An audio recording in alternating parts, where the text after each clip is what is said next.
그렇죠. 체력적으로 한계가 오고 있습니다.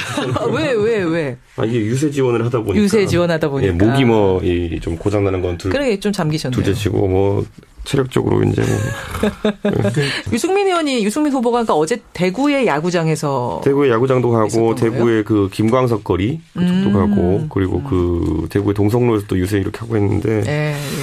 특이한 후보입니다. 젊은 사람들한테 지지를 많이 받고 있어요. 그래요. 보수 후보인데. 그런데 여론조사가 지금 이제 막판 여론조사가 나오는 걸 보면 사실 유승민 후보는 그렇게 많이 오르진 못했고 오히려 홍준표 후보가 치고 올라가고 안철수 후보가 하락세를 보이고 문재인 대세론이 다시 살아나고 있고 남은 변수 뭐라고 보세요, 소장님? 예, 흔히들 후보자들이 교통사고라든지 큰 사고만 없으면 된다, 또는 주위에서 말 실수만 안 하면 된다, 이런 정도를 이야기하는데요. 네.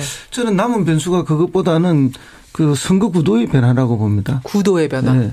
지금까지는 전통적 구도가 아니라 전통적 구도를 하면 흔히 그 이념 구도 또는 지역 구도 이런 거였는데, 그게 좀 깨어지면서 세대 간의 대결이라든지 정책 대결로 간다 이랬는데, 그 세대 간의 대결, 정책 대결이 무너지고 전통적 구도인 이념 대결, 지역 대결 구도를 되살리는 사람들이 있다. 이것이 남은 일주일간 격화되면은 선거 판세에 좀 영향을 줄 것이라 이렇게 봅니다. 그러니까 이게 보수 대결집이라는 게 일어나고 또 이렇게 새로운 구도가 벌어지려면은 좀 구도가 간단해야 됩니다. 무슨 말이냐면, 예전에 이제 탄핵 이후에 탄핵 역풍 맞아가지고 한나라당이 다시 이제 조금 살아나려고 할 때, 그때는 어쨌든 양당 체제였기 때문에 나중에 막판 보수가 결집할 때 별로 고민이 없었는데, 지금은 제가 어제 대구에 가서 느낀 것도 그렇지만은, 막판에 이제 부동층으로 있는 보수층이, 소위 샤이 보수층이라고 하는 층이 뭉치려고 해도 답안지가 너무 복잡해요, 지금. 네. 이게 진짜 문재인 당선 저지를 위해서 2등 후보한테 몰아줘야 되는 것이냐, 아니면 오랫동안 보수의 적자 정당이었던 곳이라고 생각하는 곳을 찾느냐, 이런 여러 가지 변수가 있거든요. 그렇기 때문에 보수 대결집도 아주 결집된 형태가 나타나기 쉽지 않을 거예요. 홍준표 후보는 계속해서 나 양강구도 만들 수 있다라고 자신 있게 얘기하고 있고, 안철수 후보만 누르면은 그 역전만 되면은 난 양강구도 만들 수 있을 거라고 얘기하고 있는데, 지금 홍준표 후보가 워낙 지금 후보 확정된 다음에 한 7%, 8% 여기부터 시작해가지고 급상승하는 것처럼 보이지만은, 아직까지 실제로 탄핵 반대하는 사람의 비율 20%에도 도달을 못했어요. 그러니까 이 탄핵, 지금 이제 그 자유한국당이 최소한 이렇게 표현을 깔고 시작해야 되는 표가 한 20% 되는데. 20% 되는데, 오히려 저는 그래서 이런 생각도 해요. 오히려 만약에 후보가 김진태 후보로 됐으면은 시작점이 거길 거다. 이 시절에서 시작했을 거다. 확장성은 좀 덜하겠지만은. 그러니까 이 복잡한 구도를 단순화하려는 시도가 홍 후보가 하고 있는 거죠. 그렇죠. 그래야 표 결집이 있으니까. 마지막 변수로. 근데 이제 시간은 조금 늦었어요. 왜냐하면 자기가 빨리 그 도지사 사퇴하고 빨리 뛰어들었더라면은 빨리 이게 결집이 될 텐데, 거기서 한 일주일 까먹었고, 그 다음에 그 대지 흥 문제 때문에 또 한 일주일 발목이 잡히고, 그러다 보니까 결집이 늦어지면서 이제 좀 뒤늦게 결집이 되는 그런 상황이고, 이준석 위원장 말이 다 옳지만 또 동시에 나라를 팔아먹어도 박근혜가 잘했다고 박수 30%. 이 30% 결집은 결국은 된다 이렇게 보는데, 그 결집을 하는데 시간 차 있을 뿐이다. 근데 그 결집해내는데 주문이 필요하죠. 그 주문이 뭔가 하면은 역시 안보 프레임이다. 이런 거. 과연 8일 안에 것이 먹힐 것이냐. 호 소장님 그 부분 말씀하시는 거고. 안철수 후보 측은 어떤 얘기를 하냐면, 샤이 안철수가 분명히 있다. 빅데이터 분석을 하면 제일 많이 언급되는 사람이 안철수다. 이것만 봐도 아직 드러나지 않은 안철수 표. 그래서 우리는 가능성이 있다. 이 얘기를 계속하고 있는데, 그건 어떻게 보세요? 샤이 안철수가 발동을 하려면요, 그 샤이한 사람들이 더 이상 부끄럽지 않게 만들어야 됩니다.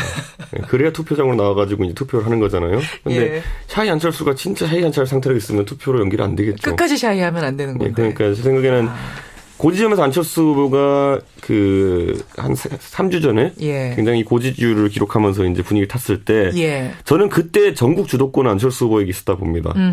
지금 시점에 전국 주도권이라는 거는 안철수 후보한테 있다고 보기 어렵고, 막판에 이제 불씨로 타오를 수 있었던 게 김종인 대표와의 어떤 연대 가능성이었는데, 이거 다 안 되게 한 사람이 누구냐면은, 과거에 김종인 대표 자르라고 이렇게 공격하고, 노무현 대통령이 알면은 깜짝 놀랄 거다, 이런 이야기를 쏟아내가지고, 지금 결합을 물리적으로 하지 못하니까, 이상한 형태로 결합하잖아요. 무슨 뭐 특별위원회 구성해서 위원장에 앉히고 통합정부 추진위원장 네, 그런 자리를 만들고 거기에 모시되 국민의당 입당하는 건 아니고 그리고 제3지대에서 뭐 말을 했더니만은 거기에 내가 동의하는 건 아니다. 뭐 홍준표는 안 된다. 뭐 이런 식으로 바로 힘을 빼버린 게 누굽니까? 지금 그러니까 제 느낌으로는 그 전국 주도권을 가졌을 때 그리고 마지막에 어쨌든 막차 티켓이 있었을 때 그걸 제대로 활용하지 못한 게 이제 좀 아쉽다. 근데 뭐 이거는 이미 예측됐던 겁니다. 왜요? 왜냐하면은 이렇게 두 분이 뭘 어떻게 하겠다는 맹쾌한 합의사항이 없는 거죠. 큰 틀에서 대충 얼버무린 상황에서 급하게 나온 거다 보니까 개헌이라는 큰 고리도 뭐 이렇게 강론에 들어가면 다 달라지게 될 수밖에 없고 주도권 싸움이 있을 수밖에 없는 거죠. 지금도 이런데 만약에 이분들이 집권해서 이렇게 간다면은 처음부터 삐걱대서 저는 잘 안 될 거라고 봅니다. 그럼 김종인 대표의 합류는 큰 변수는 안 될 거라고 두 분 다 보시는 거예요? 그렇죠. 왜냐하면 이게 진정성이 확 떨어지는 거죠. 이준석 위원장이 이야기했듯이 주도권을 쥐었을 때, 잘 나갈 때, 뭐 그리고 골든 크로스가 일어날 거라고 생각해 그런 순간에 만약에 안철수 후보가 제안을 해서 이렇게 모아냈다면은 진정성이 인정받고 더 힘이 높아지면서 굳히기에 들어갔을 텐데 이게 완전히 하락 국면에서 하면은 어쩔 수 없이 하는 뭐 타겟책, 고육지책이라 하기도 하고 이런 걸 또 뭐 극약 처방이라 하지 않습니까? 그렇죠. 극약 처방은 어떤 데 합니까? 진짜 마지막에 하는 거죠. 마지막 순간에 하는 거잖아요. 그러니까 그때 약은 잘 안 들어요. 그때 이제 주도권을 잡았을 때 만약에 그때 이제 김종인 대표를 영입하고 단일화에 대한 가능성을 뭐 계속 군불 떼는 거죠. 군불 뗐으면은 선거 일주일 앞두고까지도 계속 그 얘기가 군불로 작용하고 다른 프레임이 전혀 안 먹힙니다. 그런데 그때 그 당시에 안철수 후보가 어떤 그 주목받고 있었을 때 뭐라고 했냐면 나머지 둘이 그냥 사퇴하면 된다 뭐 이런 식으로 나왔어요. 그랬죠. 근데 정치하는 사람들이 바보도 아니고 그렇게 뭐라고 해야 될까요? 안하무인격으로 나오는 상황에서 단일화에 응할 리도 없고 실제로 그 계산 속에서 예를 들어 3자 단일화 조사라든지 단일화 조사를 돌려보면은 그 당시엔 안철수 후보가 꽤 유리하게 나왔습니다. 맞아요. 지금 시점에서는 뭐 그렇게 유리하게 나올 것도 아닌 거고 본인도 상황 꼬이는 거죠 이제. 자, 우리가 지금 상한가 들어가기도 전에 이야기들을 많이 풀어놨습니다. 이런 지금의 상황을 바탕으로 대선 구도를 바탕으로 상한가 하한가 들어가 보겠습니다. 우선 이번 주 상한가 허성무 소장님은 누구 골라오셨어요? 저는 여론조사 기관을 골랐습니다. 여론조사 기관 자체를 자 잠깐 계시고요. 이준석 위원장은 누구 상한가? 저는 김부겸 의원을 좀 골랐습니다. 김부겸 의원, 대구의 김부겸 의원. 허 소장님, 여론조사 기관이 왜 상한가예요? 지금 이번 대선 그렇고 또 지난번 총선에서도 보면은 사실은 여론조사 기관이 뭐 완벽하진 않아요. 그리고 또 일부에서는 뭐 조금 여론을 조작하기 위한 조사도 있지 않느냐 이런 지적도 있고. 시비도 있었고. 그래서 뭐 특정 후보 측으로부터 고소 고발을 당하는 경우도 있고. 그렇지만 전체적으로 요즘 선거판은 여론조사 기관이 주도하는 판이 아닌가. 여론조사를 내놓음으로써 선거판의 흐름을 오히려 주도해내고 또 후보들은 그 여론조사를 보고 자기 전략을 수정하기도 하고. 그런데 이제 오늘이 5월 1일이고 내일 5월 2일이지 않습니까? 그렇습니다. 그럼 내일까지에 조사한 것을 공포하는 것으로 여론조사 끝이 납니다. 그러니까 조사는 계속 되는 거죠. 계속 되는 거지만 발표할 수 있는 건 2일 조사까지만. 그렇죠. 그 이후에 조사는 할 수 있지만 발표가 안 돼요. 또 2일까지 조사한 거는 발표는 뭐 그다음 할 수도 있고 계속 그 인용되는 거죠. 그렇기 때문에 이번 주에 여론조사가 남은 일주일간 국민들의 모든 관심, 언론의 모든 인용이 되기 때문에 여론조사 기관들이 매우 주목받는 한 주가 될 것이다 이렇게 봅니다. 캠프들이 여론조사에 뭐 민감하지만 이번엔 정말 민감했죠. 그렇죠. 사실 여론조사가 아까 말한 구도 형성에도 상당히 영향을 주고요. 지금 민주당 같은 경우는 경선 과정에서도 여론조사가 계속 들먹여지고 실제 나온 결과는 문재인 후보가 압도적이었지만 그 전까지 뭐 안희정 지사가 따라잡았다. 뭐 맞아요. 사실 문항 설계를 어떻게 하느냐 그리고 어떤 대상을 상태로 하느냐에 따라 가지고 그런 결과는 사실 만들 수 있는 거거든요. 어느 정도. 그래서 아마 지금도 그리고 또 안철수 후보의 부상이라는 것도 양자 여론조사 갑자기 하기 시작하면서 나온 거 아니겠습니까? 맞아요. 그때 안철수가 아니라 뭐 예를 들어 홍준표, 유승민 후보랑 양자 대결을 붙여놔도 아마 비슷한 수치가 나왔을 겁니다. 근데 그 과정에서 안철수 후보가 유력 후보로 부상하고 또 그걸 언론이 받아가지고 굉장히 띄워주고 이런 구도가 많이 형성되었죠. 예, 그래서 앞으로 여론조사에 대한 좀 더 엄격한 그런 뭐 규제라 할까요? 내지는 이 기준을 좀 정할 필요가 있다. 그럴 때 여론조사 기관도 신뢰도가 높아지고 그렇죠. 국민도 그 결과를 따라서 후보를 쳐다보는 눈빛이 또 달라지기 때문에 그렇죠. 그런 것이 좀 필요한 시기가 왔다 이렇게 봅니다. 예, 상한가 여론조사 기관. 이준석 위원장은 상한가를 김부겸 의원을 꼽아오셨어요? 사실 민주당이 지금 이렇게 대선에서 표를 얻고 또는 여론 지지를 얻고 하는 치른 선거가 없습니다. 그래서 일말 고무된 분위기가 있긴 하지만은 또 반대로는 그게 이제 여론조사는 그런 거죠. 오프라인에서는 아직까지 험합니다.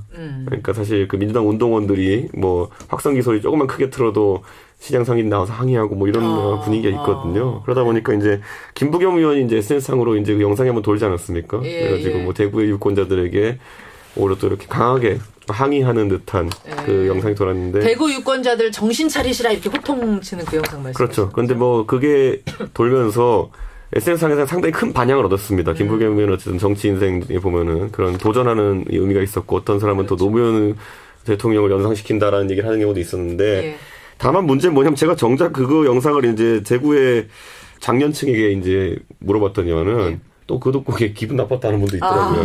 그러니까 이게 그 사실 김부겸 후보의 도전이라는 게 그런 거죠. 그러니까 이런 이야기를 했을 때 오히려 또 득과 실이 교차하는 이런 상황이긴 한데 그래도 저는 그 영상 보면 진정성을 느꼈기 때문에 그래서 아마 그 부분은 좀 받아들여질 거라 유권자들에게 생각하게 됩니다. 어쨌든 뭐 TK 지역에서 김부겸 의원이 이제 뚫었지 않습니까? 지역주의 벽을. 그렇기 때문에 이제 굉장히 구심점이 생긴 거죠. TK 야당에. 그래서 이제 그런 역할들이 굉장히 중요하고, 이 양반이 굉장히 그 친화력이 뛰어나요. 그리고 스킨십도 좋고, 그다음에 뭐 연설도 아주 잘하시고. 인상도 구수하시잖아요. 그러니까 이제 뭐 유권자들이 잘 좋아합니다. 좋아하고. 다만은 이제 그렇게 열심히 하고 이번에도 이런 큰 반향을 일으켰지만 이분이 이제 당내 경선에서는 그럼 왜 빨리 실패를 했느냐. 그러니까 경쟁을 해보지도 않고 포기하셨잖아요. 네, 그게 이제 이렇게 대구에서 당선되기 위해서 이제 김부겸 의원은 사실은 대구 민심과 약간 타협하면서 선거운동을 했어요. 근데 그건 이제 대구에서 또 좋은 반응을 얻고 또 뭐 이렇게 해서 당선이 됐지만 당내 경선에서는 대구 민심에 타협하는 방식의 경선 방식을 취하게 되면은 야권 강력한 지지자들로부터 오히려 비토를 받는 경향이 있거든요. 그래서 그때 스탠스를 좀 잘못 잡으신 게 아닌가. 그런데 이제 오늘 이번에 이제 이 SNS 동영상이 올라옴으로써 이제 본인의 진정성을 다시 한번 보여주는 좋은 계기가 됐죠. 그렇게 됐기 때문에 뭐 어쨌든 야권에서는 차세대 유력한 주자로 급부상할 거라고 봅니다. 차세대 주자 이야기가 나온 김에 좀 이르지만 차세대 주자가 그럼 누가 있다고 보세요? 김부겸, 뭐 이재명, 안희정 이런 분들 다. 줄줄이 박원순, 김두관 등등이 이제 있는데 이분들 중에 누군가가 이제 급부상을 또 하겠죠. 근데 뭐 그 중에서 누가 될지는 아무도 몰라요. 시대 정신을 역시 잘 붙들고 가고 또 야권 전체의 또 정서를 잘 반영할 수 있는 그 두 가지를 잘 해야 되죠. 만약에 정권 교체가 일어난다면 우리가 생각하는 것보다 야권 주자가 크긴 쉽지 않습니다. 지금 야권 주자가. 왜냐하면 어차피 대통령이 되면은 권력 누수를 막기 위해서라도 대선 후보 커지는 걸 차단하는 게 우리가 박근혜 정부 때 경험하지 않았습니까? 그렇죠. 조금만 속된 표현으로 대들면은 조금만 대들면은 바로 뭐 물론 아주 특이한 케이스긴 합니다. 배신의 정치 이런 언급은. 그런데 그렇기 때문에 그런 게 어느 정도 대권 주자를 키우긴 하지만 또 원래 지지층에서 배신으로 찍어버리면은 지금 유승민 의원이 갖고 있는 어려움과 똑같은 걸 겪게 되는 겁니다. 그러네요. 그렇습니다. 그게 이제 그런 것 때문에 이제 자기 주자가 굉장히 뜨기 힘든데 그러니까 자기 스탠스를 잘 잡아야 돼요. 노무현 전 대통령이 이제 주자로 떠오를 때 했던 가장 강력한 이야기 중에 한마디가 뭔가 하면은 김대중 대통령의 부채도 자산도 모두 승계하겠다. 그러니까 이제 긍정적인 면만 자꾸 가져가려 하면 안 되고 그 부정적인 면까지도 자기가 다 안고 비판을 감수하면서 돌파하겠다는 걸 보여줄 때 이제 정권을 가졌을 때는 그렇게 승계해야 되고 또 정권을 잃은 야권일 때는 뭐 기존 여당하고의 선명한 투쟁 속에서 승자가 되고. 그래서 아마 내년 지자체 선거가 아마 제 생각에는 그 한 첫 시험대가 될 겁니다. 이제 새 정부가 만약 출범해서 된다면은 장관 트랙을 가는 사람도 있을 것이고 지자체장으로 가는 사람도 있을 것이고. 그런데 약간 자유도 면에서는 지자체장으로 가는 쪽들이 대선 주자로 거론될 가능성이 높습니다. 자, 뉴스쇼 증권시장 뉴스닥 상한가 점검을 해봤고요. 하한가로 가겠습니다. 하한가.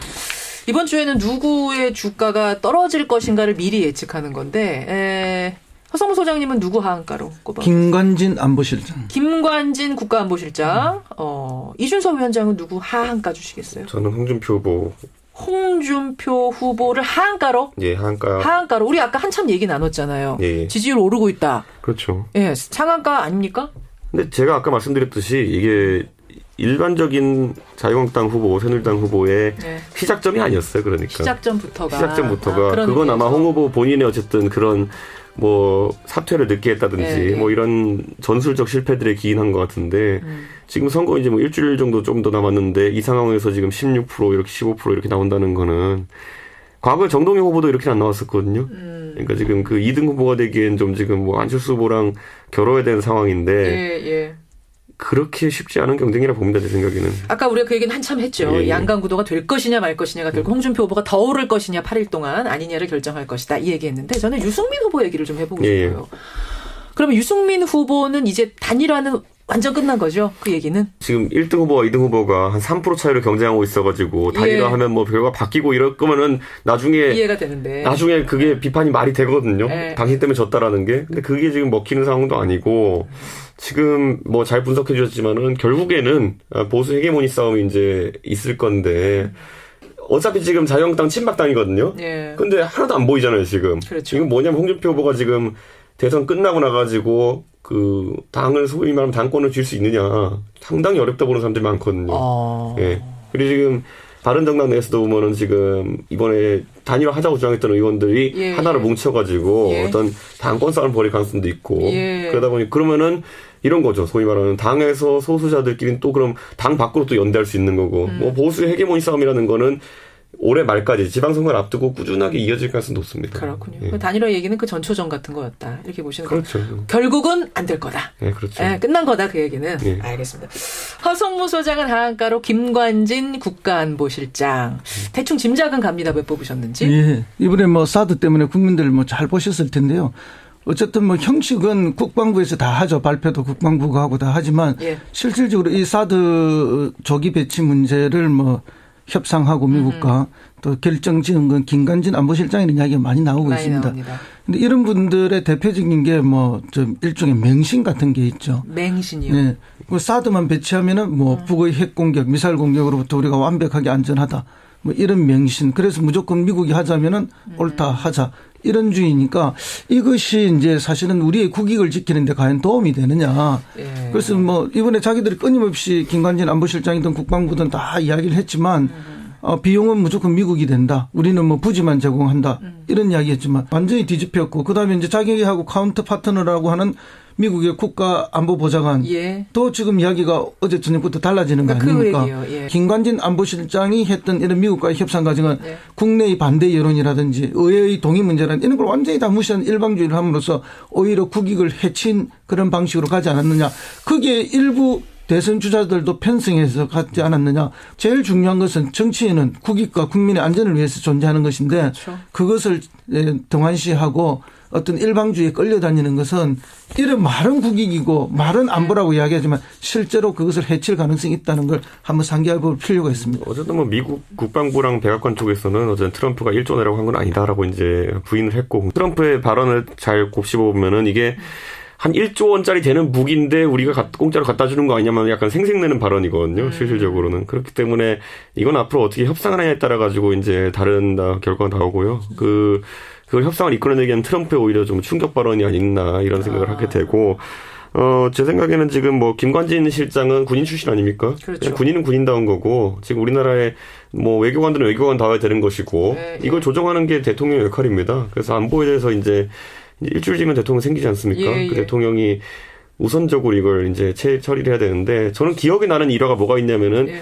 9.11 테러 이후에 부시가 이제 임기를 마치고 그때 오바마한테 권력 이양할 때 부시가 파격적인 판단을 내립니다. 그게 뭐냐면은 자기 임기 말에 소위 말하는 레임덕 기간에 차기 정부의 안보 보좌관들과 안보 관련 인원들을 전부 다 회의에 들어올 수 있게 합니다. 그러니까 정권을 취득하기 전에 갖고 있던 정보랑 이제 정권을 획득했을 때의 정보는 다르거든요. 그런 걸 놓고 판단해야 되는데 지금 대선 주자들이 일주일 남짓한 시간 앞두고 무리하게 지금 어떤 판단할 필요는 없다 이런 생각이 듭니다. 그러네요. 진짜 대통령이 비어있는데 지금 이거 벌써 사드는 들어와 있고 알바끼를 하고 있고 이거 어떻게 해야 됩니까? 말은 바뀌고 있고 하여튼 심란한 상황에서 대통령이 다음 주에 뽑힙니다. 말씀하신 대로 다음 주면 새 대통령이 들어와요. 어깨가 굉장히 무겁고 당장 해결해야 될 무거운 과제가 있네요. 그렇습니다. 대통령은. 오늘 뉴스다 뉴스쇼 증권시장 상한가 보도에는 여론조사 기관과 김부겸 의원, 하한가 보도에는 김관진 국가안보실장, 홍준표 후보를 올리면서 두 분과 인사를 드리고 다음 주 월요일이면 대선 며칠 전이에요? 하루 전. 와, 하루 전. 하루 전에 두 분과 다시 만나겠습니다. 수고하셨습니다. 네, 감사합니다. 네, 감사합니다. 세미래정책연구소 허성무 소장, 바른정당 이준석 노원병 당협위원장 함께했습니다. 그렇죠. 체력적으로 한계가 오고 있습니다. 왜? 이게 유세 지원을 하다 보니까. 유세 지원하다 보니까. 목이 좀 고장 나는 건 그러게 좀 잠기셨네요. 둘째치고 체력적으로 이제.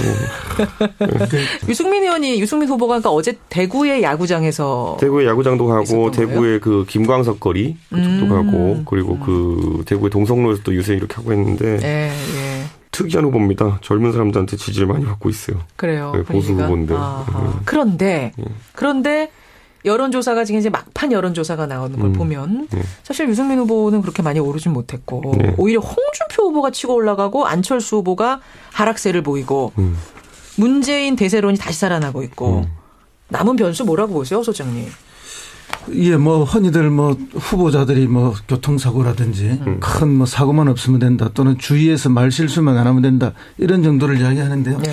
저는 남은 변수가 그것보다는 그 선거 구도의 변화라고 봅니다. 구도의 변화? 네. 지금까지는 전통적 구도가 아니라 전통적 구도를 하면 흔히 그 이념 구도 또는 지역 구도 이런 거였는데 그게 좀 깨어지면서 세대 간의 대결이라든지 정책 대결로 간다 이랬는데 그 세대 간의 대결, 정책 대결이 무너지고 전통적 구도인 이념 대결, 지역 대결 구도를 되살리는 사람들이 있다. 이것이 남은 샤이하면 안 되는 건가요? 그러니까 제 생각에는 고지점에서 안철수 후보가 한 3주 전에 굉장히 고지율을 기록하면서 이제 분위기 탔을 때 저는 그때 전국 주도권은 안철수 후보에게 있었다 봅니다. 지금 시점에 전국 주도권이라는 거는 안철수 후보한테 있다고 보기 어렵고 막판에 이제 불씨로 타오를 수 있었던 게 김종인 대표와의 어떤 연대 가능성이었는데 이거 다 안 되게 한 사람이 누구냐면은 과거에 김종인 대표 자르라고 이렇게 공격하고 노무현 대통령이 알면은 깜짝 놀랄 거다 이런 이야기를 쏟아내가지고 지금 결합을 물리적으로 하지 못하니까 이상한 형태로 결합하잖아요. 무슨 특별위원회 구성해서 위원장에 앉히고 통합정부 추진위원장 그런 자리를 만들고 거기에 모시되 국민의당 입당하는 건 아니고 그리고 제3지대에서 말을 했더니만은 거기에 내가 동의하는 건 아니다. 홍준표는 안 된다. 이런 식으로 바로 힘을 빼버린 게 누굽니까? 지금 그러니까 제 느낌으로는 그 전국 주도권을 가졌을 때 그리고 마지막에 어쨌든 막차 티켓이 있었을 때 그걸 제대로 활용하지 못한 게 이제 좀 아쉽다 그런 생각이 듭니다. 근데 이거는 이미 예측됐던 겁니다. 왜요? 왜냐하면은 이렇게 두 분이 뭘 어떻게 하겠다는 맹쾌한 합의상이 없는 거죠. 큰 틀에서 대충 얼버무린 상황에서 급하게 나온 거다 보니까 개헌이라는 큰 고리도 이렇게 강론에 들어가면 다 달라지게 될 수밖에 없고 주도권 싸움이 있을 수밖에 없는 거죠. 지금도 이런데 만약에 이분들이 집권해서 이렇게 간다 주일간 격화되면은 선거 판세에 좀 영향을 줄 것이라 이렇게 봅니다. 그러니까 이게 보수 대결집이라는 게 일어나고 또 이렇게 새로운 구도가 벌어지려면은 좀 구도가 간단해야 됩니다. 무슨 말이냐면 예전에 이제 탄핵 이후에 탄핵 역풍 맞아가지고 한나라당이 다시 이제 조금 살아나려고 할 때 그때는 어쨌든 양당 체제였기 때문에 나중에 막판 보수가 결집할 때 별로 고민이 없었는데 지금은 제가 어제 대구에 가서 느낀 것도 그렇지만은 막판에 이제 부동층으로 있는 보수층이 소위 샤이 보수층이라고 하는 층이 뭉치려고 해도 답안지가 너무 복잡해요, 지금. 그게 이게 진짜 문재인 당선 저지를 위해서 2등 후보한테 몰아줘야 되는 것이냐. 아니면 오랫동안 보수의 적자 정당이었던 곳이라고 생각하는 곳을 찾느냐. 이런, 여러 가지 변수가 있거든요. 그렇기 때문에 보수 대결집도 아주 결집된 형태가 나타나기 쉽지 않을 거예요. 홍준표 후보는 계속해서 나 양강구도 만들 수 있다라고 자신 있게 얘기하고 있고 안철수 후보만 누르면은 그 역전만 되면은 난 양강구도 만들 수 있을 거라고 얘기하고 있는데. 지금 홍준표 후보가 워낙 지금 후보 확정된 다음에 한 7%, 8% 여기부터 시작해가지고 급상승하는 것처럼 보이지만은 아직까지 실제로 탄핵 반대하는 사람의 비율 20%에도 도달을 못했어요. 그러니까 이 탄핵 지금 이제 그 자유한국당이 최소한 이렇게 표현을 깔고 시작해야 되는 표가 한 20% 되는데. 20% 되는데 오히려 저는 그래서 이런 생각도 해요. 오히려 만약에 후보가 김진태 후보로 됐으면은 시작점이 거길 거다. 이 시절에서 시작했을 거다. 확장성은 좀 덜하겠지만은. 그러니까 이 복잡한 구도를 단순화하려는 시도가 홍 후보가 하고 있는 거죠. 그렇죠. 그래야 표 결집이 마지막 있으니까. 변수로. 근데 이제 시간은 조금 늦었어요. 왜냐하면 자기가 빨리 그 도지사 사퇴하고 빨리 뛰어들었더라면은 빨리 이게 결집이 될 텐데 거기서 한 일주일 까먹었고. 그다음에 그 대지 흥 문제 때문에 또 한 일주일 발목이 잡히고 그러다 보니까 결집이 늦어지면서 이제 좀 뒤늦게 결집이 되는 그런 상황이고 이준석 위원장 말이 다 옳지만 또 동시에 나라를 팔아먹어도 박근혜가 잘했다고 박수 30%. 이 30% 결집은 결국은 된다 이렇게 보는데 그 결집을 하는데 시간차 있을 뿐이다. 근데 그 결집해내는데 주문이 필요하죠. 그 주문이 뭔가 하면은 역시 안보 프레임이다. 이런 거. 과연 8일 안에 그것이 먹힐 것이냐. 호 소장님 그 부분 말씀하시는 거고. 안철수 후보 측은 어떤 얘기를 하냐면 샤이 안철수가 분명히 있다. 빅데이터 분석을 하면 제일 많이 언급되는 사람이 안철수다. 이것만 봐도 아직 드러나지 않은 안철수 표. 그래서 우리는 가능성이 있다. 이 얘기를 계속하고 있는데 그건 어떻게 보세요? 샤이 안철수가 발동을 하려면요. 예. 그 샤이한 사람들이 더 이상 부끄럽지 않게 만들어야 됩니다. 그래야 투표장으로 나와가지고 이제 투표를 하는 거잖아요. 근데 예. 샤이 안철수가 진짜 샤이 안철수 상태로 있으면 투표로 연결이 안 되겠죠. 끝까지 하면은 처음부터 삐걱대서 저는 잘 안 될 거라고 봅니다. 그럼 김종인 대표의 합류는 큰 변수는 안 될 거라고 두 분 다 보시는 거예요? 그렇죠. 왜냐하면 이게 진정성이 확 떨어지는 거죠. 이준석 위원장이 이야기했듯이 예. 주도권을 쥐었을 때, 잘 나갈 때, 예. 그리고 골든 크로스가 일어날 거라고 생각해. 그런 순간에 만약에 안철수 후보가 제안을 해서 이렇게 모아냈다 하면은 진정성이 인정받고 더 힘이 높아지면서 굳히기에 들어갔을 텐데 이게 완전히 하락 국면에서 하면은 어쩔 수 없이 하는 타겟책, 고육지책이라 하기도 하고 이런 걸 또 극약 처방이라 하지 않습니까? 그렇죠. 극약 처방은 어떤 데 합니까? 진짜 마지막에 하는 거죠. 마지막 순간에 하는 거잖아요. 그러니까 그때 약은 잘 안 들어요. 그때 이제 주도권을 잡았을 때 만약에 그때 이제 김종인 대표를 영입하고 단일화에 대한 가능성을 계속 군불 떼는 거죠. 군불 뗐으면은 선거 일주일 앞두고까지도 계속 그 얘기가 군불로 작용하고 다른 프레임이 전혀 안 먹힙니다. 아하. 그런데 그때 그 당시에 안철수 후보가 어떤 그 주목받고 있었을 때 뭐라고 했냐면은 나머지 둘이 그냥 사퇴하면 된다 이런 식으로 나왔어요. 그랬죠. 근데 정치하는 사람들이 바보도 아니고 그렇게 뭐라고 해야 될까요? 안하부인격으로 나오는 상황에서 단일화에 응할 리도 없고 실제로 그 계산 속에서 예를 들어 3자 단일화 조사라든지 단일화 조사를 돌려보면은 그 당시엔 안철수 후보가 꽤 유리하게 나왔습니다. 맞아요. 지금 시점에서는 그렇게 유리하게 나올 것도 아닌 거고 본인도